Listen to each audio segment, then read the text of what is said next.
Salam əziz izləyicilər, hər vaxtınız xeyir olsun. Bu gün Səhər Azəri kanalı ilə Yumruq Medianın müştərək layihəsində sizin xidmətinizdəyik və qonağımız əziz bacımız Nərgiz Aşuri xanımdır. Salamlayıram sizi Yumruq Medianın studiyasında.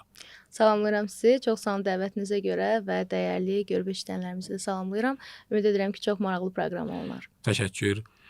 Ümumiyyətlə bizim mövzumuz və müzakirə mövzumuz aydındır və bütün izləyicilər də bizdən də gözləntiləri budur ki, bu dönəmdə və bu həssas günlərdə müharibədə və bu qarşıdurmada olan olayları və pərdə arxalarını və ya digər medialarda açıqlanmayan mövzularla müzakirə edək. Ona görə də öncəliklə bu müharibəni biz araşdırmaq istəsək, biraz öncəyə qayıdaq.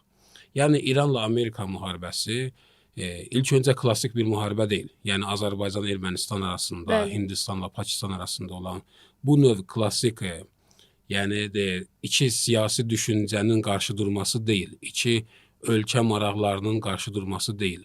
Və çox qədimə qayıdan bir kökü var və 47 illik İran inqilabından, İslam inqilabından bu tərəfə müxtəlif formatlarda, şəkillərdə davam edib, ixtişaşlar olub, sanksiyalar olub, 8 illik müqəddəs müdafiə illərinə toxuna bilərik və gəlir müxtəlif hallarda ixtişaşlar çevrilirlər bura qarşı, bu ölkəyə qarşı misli görünməyən, hətta Şimali Koreyada görünməyən sanksiyalar tətbiq olunur. Hətta qeydlər var və o möhkəm sübutlar var ki, bu ölkəni öz qonşularındakı olan Pakistan, istər Əfqanistan, hətta Azərbaycanın Ərəbistanla müharibəyə sürükləmək istəyiblər, proksi müharibəsi yaratmaq istəyiblər, necə ki, Rusiya və Ukraynada Rusiyanı tələyə sala bildilər, amma başarısız olublar. Və gəlir, hətta sonda biz görürük ki, 12 günlük müharibə, yəni Amerikanın bir növ orta şərqdəki namusu, Amerikanın bir növ dünyadakı etibarını məcbur edirlər ki, İrana hücum etsin və 12 günlük müharibə ilə üzləşirik. Nəticə almır və yenidən ixtişaş və sonda görürük ki, Amerika çılpaq şəkildə bütün gücü ilə, bütün varlığı ilə və bütün silah-sursatı ilə İrana hücum edir. Bəs nə baş verdi, nə oldu? Bu müharibə və bu düşmənçilik hardan gəlir və nəyə əsaslanır ki, gəlib biz bugün belə bir müharibənin və Amerikanın bütün gücü ilə bu ölkəyə hücumunun şahidi oluruq? Bismillahirrahmanirrahim. Öz sözünüzə qüvvət. Yəni bu tamamilə aydın məsələ idi ki, bu Amerikanın ilk seçimi deyil idi. Yəni bəlkə əgər Amerikanın əlində olsaydı, heç Amerikanın axırıncı seçimi də olmazdı. İrana hücum. Özünüz də işarə elədiniz söhbətlərinizdə. Amerika İslam inqilabı qələbə çalandan bəri bir neçə etapda çalışdı ki, bu gənc inqilabı birtəhər yıxsın, sıradan çıxartsın.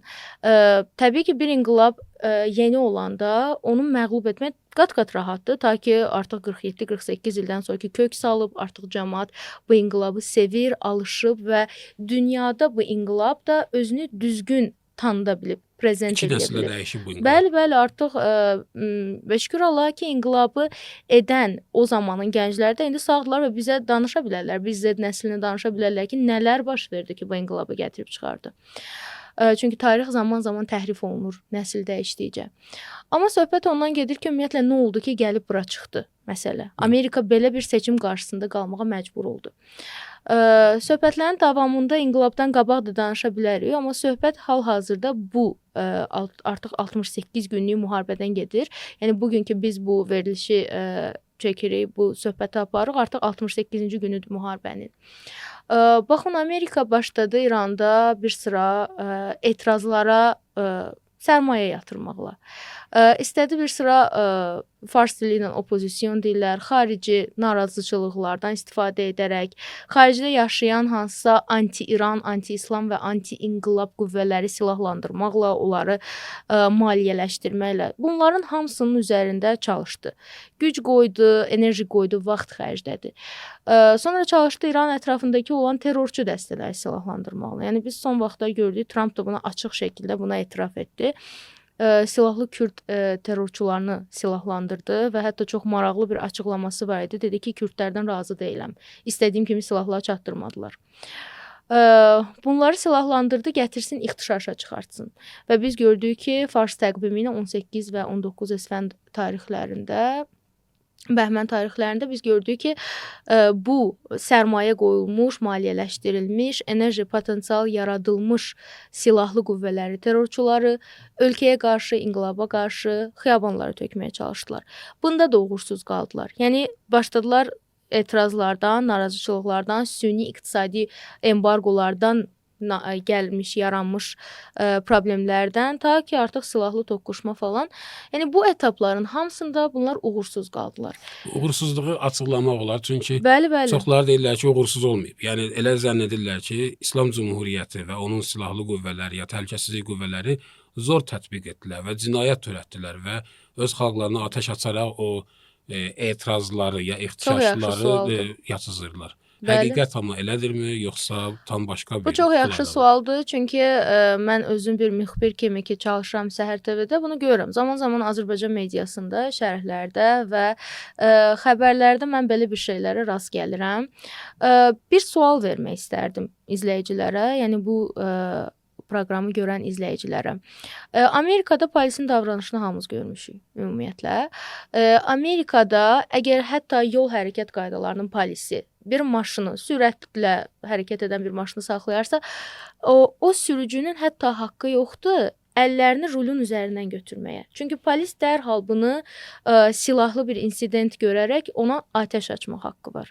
Yəni əlləri rulun üzərində sadəcə otururlar, ta polis gəlsin, dokumentlərini verirlər və yəni bu polisdən çox böyük bir qorxunu göstərir. Öz vətəndaşlarına Bəli, qarşı. öz vətəndaşlarına qarşı. Bu hələ mən sizə deyirəm yol hərəkət qaydalarının polisidir. Mən hələ başqa orqanlardan, FBI falandan danışmıram. Bəs necə olur ki, polis idarələrinə, polis bölmələrinə hücum eləyirlər, od vururlar, polis əməkdaşlarına silahlı hücum eləyirlər. Həmin o silahla ki, qərb tərəfdən təbii ki, silahlandırılıblar. Çünki bilirsiniz ki, İranda silah satışı açıq, aydın qadağandır. Bəli. Yəni Amerikadakı kimi deyil. Və bunlar hamısı baş verəndə dünya ictimaiyyətinin gözləntisi bir polisdən nədir? Bu polis bəs bu etiraz, hətta siz deyirsiniz etiraz, biz deyirik ixtişaş.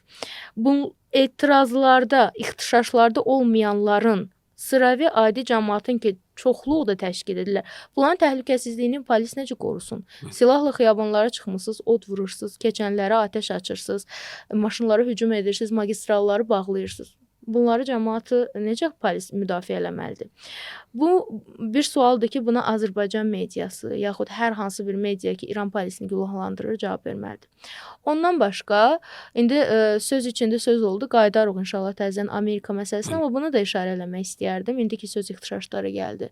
Prezident Pezeşkiyan 3600 nəfərlik siyahı açıqladı və fərman verdi ki, bu siyahı siz deyirsiniz 50 min nəfər öldürülüb, 60 min nəfər, hərə bir sözdür Azərbaycandan, nə bilim Amerikadan, qərb ölkələrindən.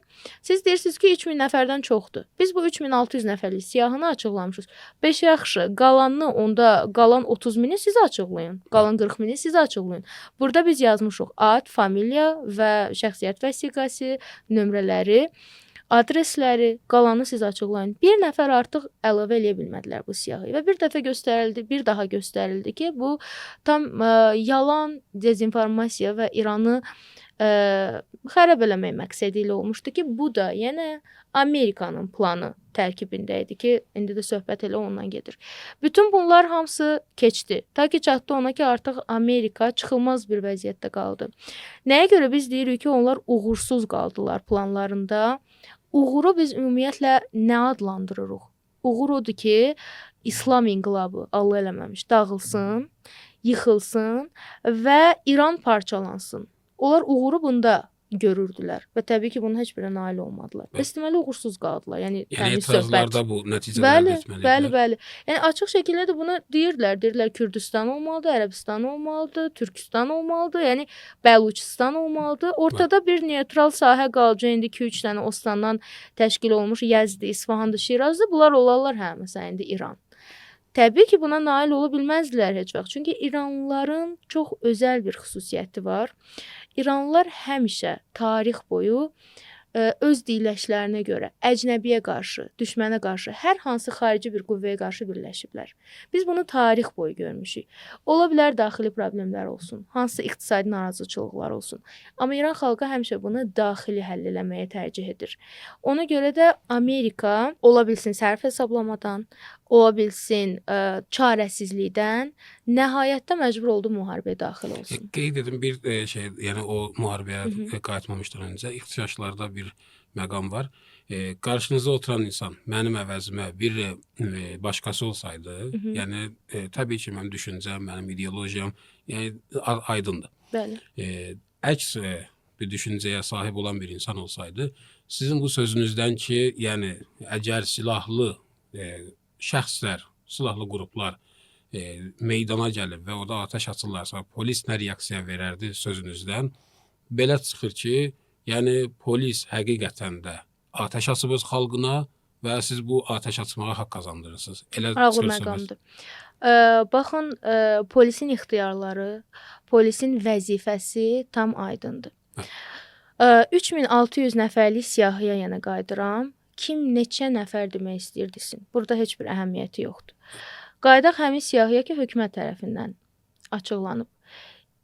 2600 nəfərə yaxın heç onlardan ki, həyatlarını itirdilər, nə ixtişaşçı idilər, nə terrorçu idilər, nə Mossad agenti idilər.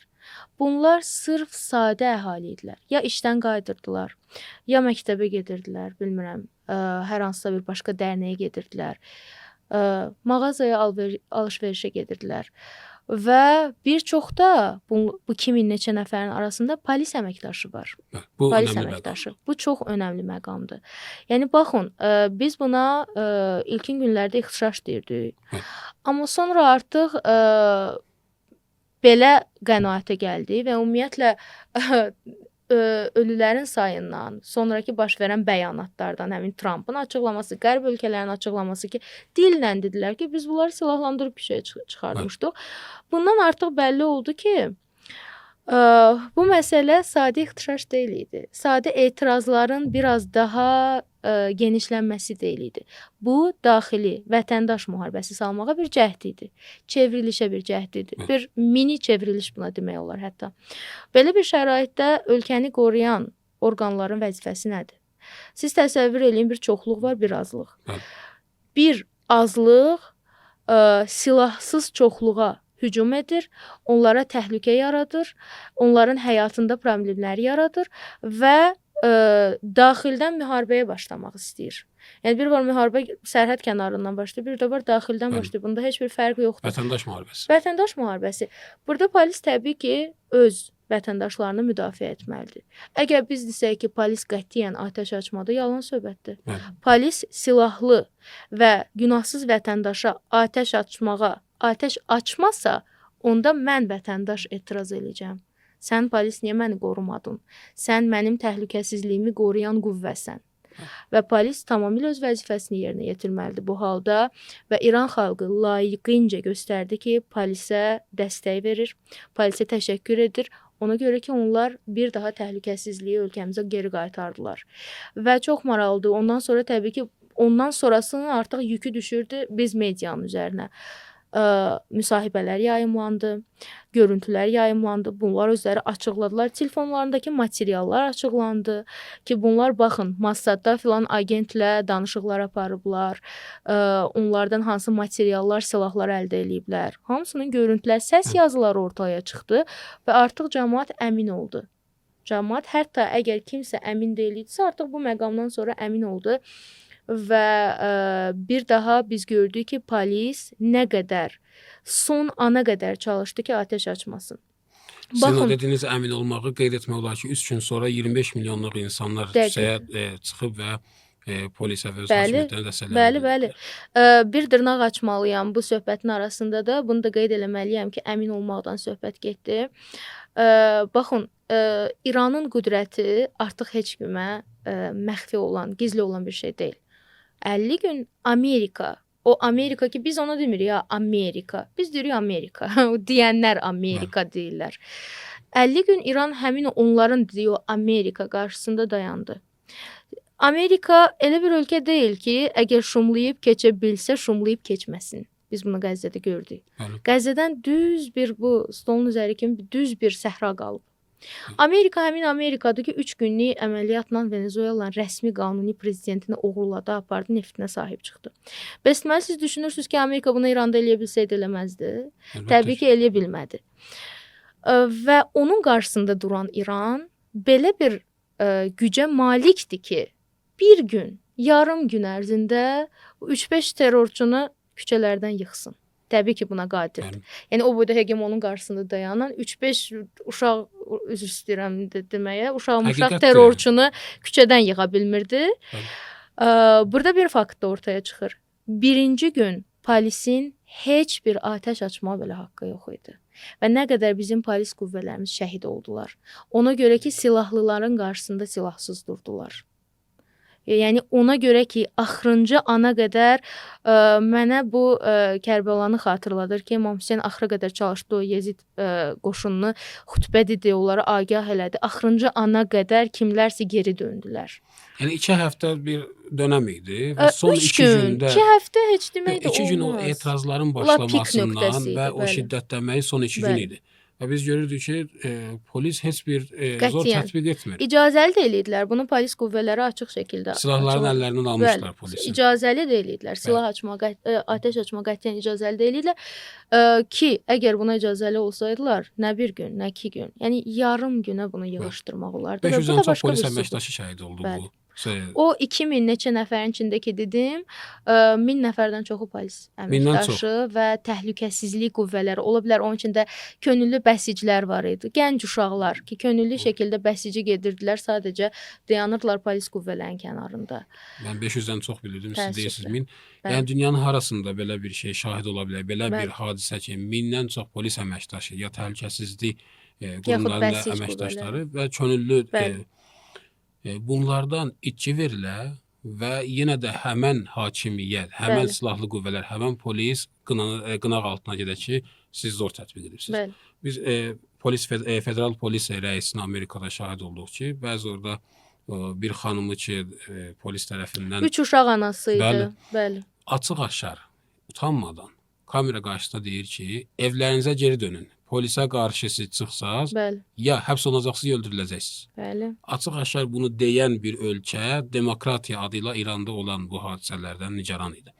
Və o sonda ki biz şahid olduq ki, dərhal çox qısa bir zamanda siz dediyiniz kimi yığışdırdılar bu söhbəti və çox qısa bir zamanda polis tərəfindən, ya təhlükəsizliklər tərəfindən gördük ki, bu ixtişaşlar cümə axşam oldu, amma 6-cı gün ölkə öz qaydasına qayıtdı. Bəli. Və bu da onu qeyd edir ki, xalq artıq öz polisindən və öz hakimiyyətindən tələb etdi ki, bu ixtişaşları Daha sərt. Bəli, daha Bəli. sərt yanaş və bu ixtişaşları sona çatdır. Bəli. Yəni hətta 88 adında bir fitnə ki var idi və ya hətta o benzinə görə olan və ya ondan öncə 98. Bəli, həmişə biz görürük ki, Şəhid İmam Xameneyinin siyasətləri və onun qurduğu hakimiyyət və strukturun siyasətləri belə idi ki, xalq tələb edir və sonra o xalqın tələbindən sonra hakimiyyət meydana gəlir. Dəqiq. Bu onun qurduğudur ki, dünən doktor Qalibafın da bir söhbəti var idi. Bəli. O yəni mövzudan biraz kənarda. Ona işarə eləmək Bəli. olar, amma şəhid rəhbərdən dediniz, şəhid rəhbərin çox önəmli bir çıxışı oldu bu Bəli. hadisələrdən sonra və mən maraqlıdır, yenə də buna qayıtmaq istəyirəm. Hər halda biz mediada çalışırıq deyə Azərbaycan mediasına baxırıq. Bir çox başqa xarici medialar baxır. Mən gördüm ki, rəhbərin sözünü kəsiblər. Rəhbərin sözünü kəsiblər və çünki təbii ki, biz rəhbərin çıxışını tam şəkildə izləmişdik. Biz bilirdik ki, o söhbət hardan gedir. Mən çox qısa, sadə misal çəkim izləyicilərimiz üçün. Məsəl üçün təsəvvür edin, mən deyirəm ki, kim deyir ki, polis hamını qırmalıdır? Siz mənim kim deyir ki-ni kəsirsiniz, efirə verirsiniz, polis hamını qırmalıdır. Bu olur media şantajı. Bu çox sadə olur media sahəsində qara PR, bu olur yalan kampaniyası, bu olur BBC sayağı xəbərləri mühəndisləşdirmək. Və bunu biz təəssüflə qərb mediasından çox görürük. Amma qayıdaq şəhid rəhbərimizin söhbətinə ki, dedi ki, şəhid olanların içində Nəinki şəhid olanların içindəki aydın məsələdir, polislər, bəsic, sadə cəmaət. Hətta onlar ki, ixtişaş adı ilə xiyabanlara gəlmişdilər. O gənclər ki, allanmışdılar. O gənclər ki, doğrudan da düşünürdülər ki, bu onların haqqı olan bir etirazdır və xiyabanlara gələ bilərlər və etiraz edə bilərlər. Hətta əgər onlar da bu hadisələrdə ə, öz necə deyirlər, həmin o ixtişaşçıların gülləsi ilə çoxu hədəf alınmışdılar. Hətta onlar da ki, həyatlarını itiriblər, onlar da şəhiddirlər. Və şəhid rəhbər 3 qrup şəhid təyin etdi. Bu hadisələrdə ölənləri, həyatlarını itirənləri 3 qrupda böldü və 3-ünü də şəhid elan etdi. Onlar ki, həqiqətən polis idilər, təhlükəsizlik qüvvələri idilər. Onlar ki, sadə cəmaət idilər, evlərinə geri dönürdülər. O anda, o momentdə xiyabanda olmaqları sadəcə onların seçimi deyil idi. Harası getməli idilər və güllə dəyib onlara, ya ixtişaşçılar hücum ediblər və onlar ki, allanmışdılar. Bunlar 3-ü də şəhiddirlər. Amma qalanları ki, muzlu şəkildə Massaddan, xarici servislərdən, agentliklərdən pul alıblar, silahlanıblar ki, ölkədə belə bir çevriliş, ixtişaşa cəhd yaratsınlar, onlar mütləq cəzalandırılmalıdırlar. Və həmin bu onlar hamısı mütləq cəzalandırılmalı, ancaq mən gördüm efirdə. Görmədim ki, kimsə paylaşsın ki, rəhbər deyib ki, hətta onlar da ki, allanıblar, çıxıblar. Hətta heç nə olmaz düşünüblər ki, bu da bir yoldur, onlar da şəhidlər. Bunu heç kim paylaşmağa cəsarət eləmədi. Medianın vəzifəsidir ki, olayları olduğu kimi Təbii göstərsin, ki, amma bunlar təbii orada ki. da öz düşmənçiliklərini göstərirlər. Bəli. Bəs bu hadisələrdə istəsək danışaq, təbii ki, çox uzun mövzudur və yəni bizim bu bölüm podkastımızdan Əslində müharibədən danışacaqdıq, amma çox təfsirli. Önəmlidir. Yəni bəli. Müharibənin başlanğıcı ilə bu Bəli. ixtişaşlardan başladı deyə. Bu son etap idi ki, artıq bunda Amerikanın məğlubiyyəti bəlli oldu və Amerika tək deməyək də Siyonist lobbisi, Amerika-İsrail koalisiyası. Biz öz mediamızı deyirik şər imperiyası. Şər imperiyası, bəli, Belə biz biraz həyatda sosial konuşulur. şəbəkələr məsələsinə görə də bir miqdar senzura edilmək məcburiyyətindəyik və burdan sonra artıq qərar belə oldu ki, tamam, başqa yolumuz yoxdur və plan gəldi keçdi hərbi müdaxiləyə.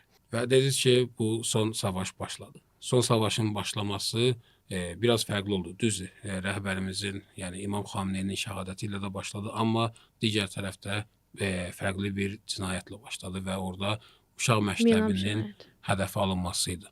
Amma rəhbərimizin şəhadəti, yəni deyirdilər ki, bəziləri deyirdilər ki, Rusiyaya qaçıb, bəziləri deyirdilər ki, Çinə qaçıb, deyirdilər ki, 500 metr, 400 metr yerin altındakı bunkerlərdədir. Villaları var, milyardları var, amma gördü ki, sadə evində öz ailəsi ilə, öz körpə nəvəsi ilə bir yerdə şəhid oldu. Bəs bu müharibənin başlaması iki prinsipdən baxaq. Bir, düşmən tərəfdən baxaq ki, bu müharibənin başlaması o ixtişaşların baş verməsindən sonra digər prinsipdə İran xalqının gözündən baxaq ki, bu müharibəni necə qarşıladılar? Bu müharibə maraqlıdır. Səhər saat 10 radələrində başladı. Hər kəs işdə, məktəbdə və Minab uşaqlar da məktəbdə idilər. Çox maraqlıdır. Yenə də istəyirəm mediaya qayıdım. Çünki ola bilər izləyicilər desinlər ki, nəyə görə daha çox media. Mən media sahəsində çalışıram və bir müxbir kimi bu proqramda iştirak edirəm. Və mən daha çox görürəm ki, dünya nə çəkirsə, mediadakı dezinformasiyalardan çəkir. Yəni, əgər mediada həqiqətlər paylaşılsaydı, heç nə bura qədər gəlib çıxmazdı. Əgər bəzi müsəlman ölkələr həqiqətən vicdanla həqiqəti dilə gətirmək cəsarətində olsaydılar, bir çox hadisələr baş verməzdi. Mən bir çox mediada gördüm, yazıblar ki, nəyə görə müharibədə uşaqları məktəbə göndərdilər? Əziz izləyicilər, müharibədə məktəbə göndərməmişlər uşaqları. Müharibə uşaqları məktəbdə hədəf almaqla başladı. Yəni, bu Ramazan müharibəsi ilk Minabda məktəbliləri hədəf aldılar ki, bunda səbəblərindən çox danışmaq olar ki, niyə məhz məktəb, niyə məhz körpə uşaqlar və ondan sonra artıq müəzzəm rəhbərimizi şəhid etdilər, Beyt rəhbərini hədəf aldılar Tehranda. Yəni bu da çox maraqlıdır. Sən istəyirsən ki, bunu bir təhər təmizə çıxardasan, hədəf alınmış tərəfi günahkar göstərəsən ki, müharibədə niyə körpə uşaqları məktəbə göndərdilər? Yəni bu ən alçaq üsuldur, mənə elə gəlir. Əslində halbuki ona yerinə deyəsən ki, bu harda görünüb ki, müharibədə məktəb hədəf alınsın, hələ bir məktəbi hədəf almaqla müharibə başlansın. Yəni gəlin həqiqəti danışaq. Müharibə məktəbi hədəf almaqla Bir şey başladı. də qeyd etmək olar. İsraildə aydındır bu məsələ. Özləri də qeyd edirlər ki, pilotları məktəblərdə yerləşdirirlər. Bəli. Niyə? Əmindilər ki, İran məktəb vurmayacaq. Bəli. Bəli. Qarşı tərəfə heç kim demir. Demir ki, onlar məktəblərdən hərbi istifadələr üçün, hərbi faydalar üçün istifadə edirlər. Bəli. Qarşı tərəfdə deyirlər ki, qəfil hücuma keçmişik və uşaqlar məktəbdə idilər və biz hücum etmişik. Üzr istəyirəm, bir misal sizin sözə qüvvət. Buyurun. Mənim oğlumun 7 yaşı var Allah və sağ Allah köməyiniz olsun. Burada işdə idim, məktəbdən zəng gəldi. Mənim xəbərim yox idi ki, savaş başlayıb. Ki tez gəl uşağı məktəbdən apar. Dedim, nə olub? Xəbərin yoxdur. Dedim ki, xeyr, xəbərim yoxdur. Dedilər ki, bəli, müharibə başlayıb, bir də məktəb vurublar. Bəli. Və mən də qaça-qaça getmişəm, oğlumu məktəbdən götürmüşəm. Yəni hamımızın övladlarımız məktəbdə idi, adi bir gün idi. Həyat öz axarı ilə davam edirdi. Biz özümüz bəli teleradio təşkilatında işləyirdik və qırıcıların səsini eşitdik və artıq başa düşdük ki, müharibə baş verib. Yəni günün günorta çağında çox açıq, aşkar bir cinayət baş verdi. Və bunu heç cürə təmizə çıxartmaq olmaz. Kim necə istəyir hərlənsin, fırlansın, necə bu məsələni fakt ordadır ki, 168 uşaq hədəf alınıb. İndi ondan sonra da nələr baş verib, heç bunların əhəmiyyəti yoxdur ya. Hələ qalsın ki, nə qədər adi əhalini şəhid elədilər, nə qədər başqa xəstəxanaları Tehranda Qandi xəstəxanasının körpələr bölümünə hədəf aldılar və o fədakar tibb bacısını biz gördük ki, necə o 3 körpəni qucağına alıb qaçır. Yəni bunların hamısını dünya gördü və burada medianın üzərinə çox böyük vəzifə düşür. Bunları açıqlamaq lazımdır. Bunları işıqlandırmaq lazımdır. Təkcə mən media deyəndə söhbət eləmirəm hansısa qurumdan, studiya yaradıb hansısa rəsmi təşkilatdan. Hər kəsin bir Instagram səhifəsi var, hər kəsin bir Facebook səhifəsi var. Sadəcə bunlar barədə danışmaq lazımdır, bunları paylaşmaq lazımdır. Əgər biz hər birimiz bacardığımız qədər bunları işıqlandırsaq, mən inanmıram kimsə də ağzını açıb deyə bilər ki, müharibəni başladılar, nəyə görə uşaqları məktəbə göndərdilər. Bu bizim boynumuza düşən ən azı ən kiçik bir vəzifə idi müharibədə ki, biz bunu eləməliydik və eləyirik və canımız olana qədər də ən azı səhər tövlədə biz bunu edirik. İndi bunu da bir dırnaq açıb dırnaqarası demək olar ki, hədəf alınanda teleradio təşkilatı, biz Səhər TV kollektivi də elə teleradio təşkilatındaydılar, həmin mərkəzdə idik biz və bizim ətrafımızı başladılar bombalamağa və biz son ana qədər yayımızı dayandırmadıq. Bu bizim vəzifəmizdir. Biz bunu eləməliyik ki, dünya görsün, dünya icazə verməsin ki, bu sosial şəbəkələr ki, bunu özləri tikiblər, özləri yaradıblar, özləri təşkil eləyiblər, proqramlarını üzərinə yükləyiblər, veriblər bizim əlimizə. Bununla bizim üçün taleyimizi, bizim düşüncələrimizi kontrol eləyə bilməsinlər. Bizim ən böyük problemimiz indi nədir sosial şəbəkəsində? Həmin bu proqramı biz yayımlamaq istəyirik söhbətdən sonra. Biz sionist sözünü yaza bilmərik şərhdə. Biz şəhid sözünü yaza bilmərik şərhdə. Biz bəzi şəhidlərimizin simasını paylaşa bilmərik. Çünki bütün bu sosial şəbəkələr bizim düşmənimizin əlindədir. Onlar bunu yaradıb bizim əlimizə. Təbii ki, icazə verməzlər biz onların polyasında, onların zəminində onlara qarşı fəaliyyət göstərək. Biz məcburuq senzura yolu ilə, hansısa kənarından keçməklə mövzunu, bəzi şeyləri heç açıqlaya bilmirik, yayımlaya bilmirik. Bəzi dəhşətli görüntüləri biz paylaşsaydıq, mən əminəm bir nəfər belə cəsarət elə bir ana qarşı danışa bilməzdi. Çox maraqlıdır. Biz ixtiyaclardan danışdıq. İxtiyaclarda bəzi arzu olunmaz və bəzi o çobud görüntülər çıxır. Dəhşətli görüntülər var idi. O görüntüləri sosial mediada yayımlamaq Mümkün deyil idi. Yox, o qarşı tərəf özləri yayırdılar ki, İran polisi bu cinayət edir. Paylaşırdılar.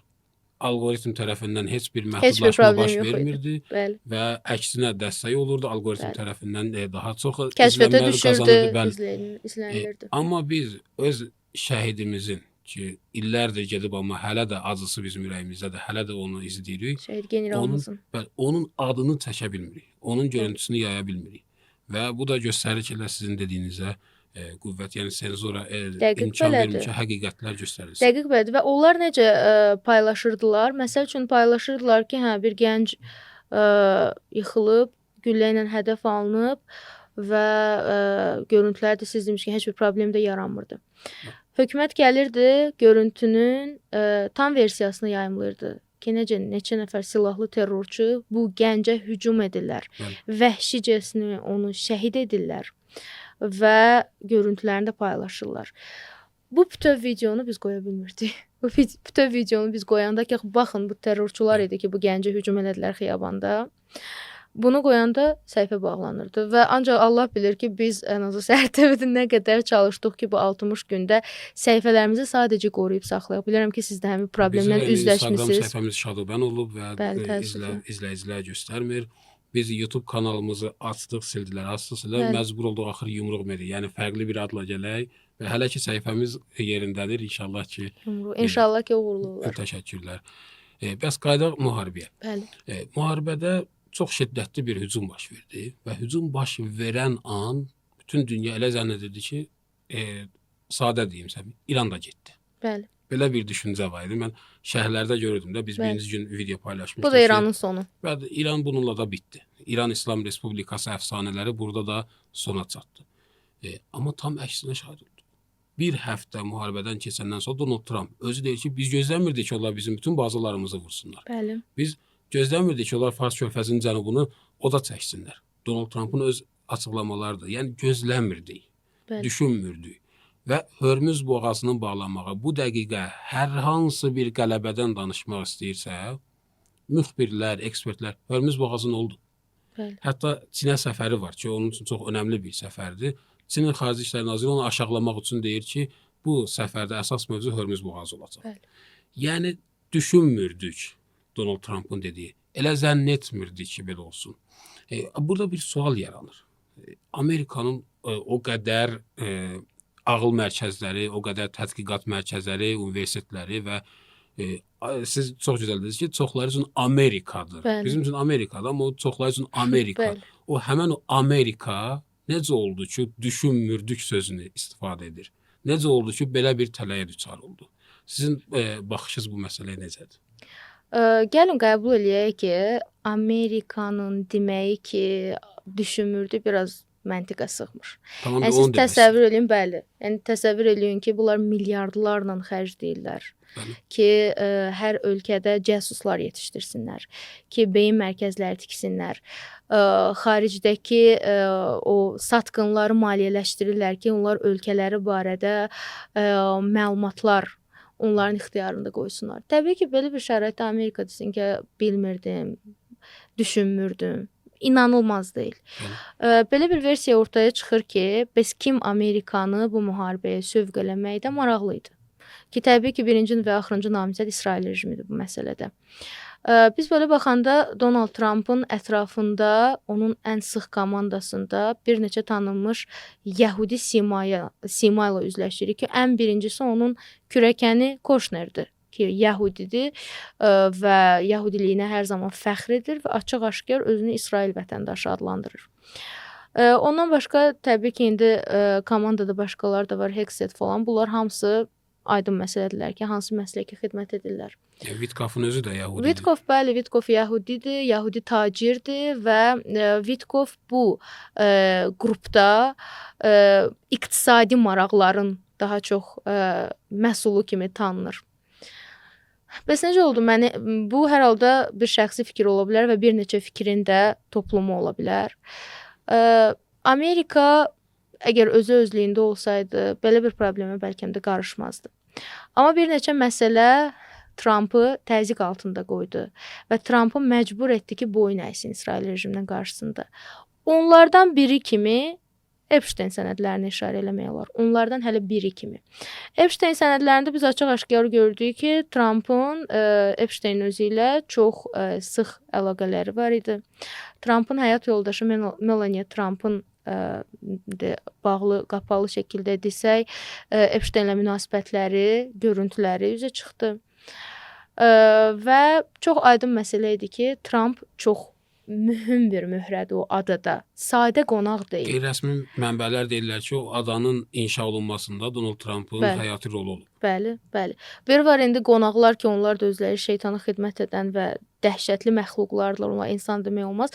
Bir də var ki, həyati rola malik olanlar ki, təbii ki, Trump onlardan biri idi. Biz bu sənəddən bəzi görüntüləri gördük.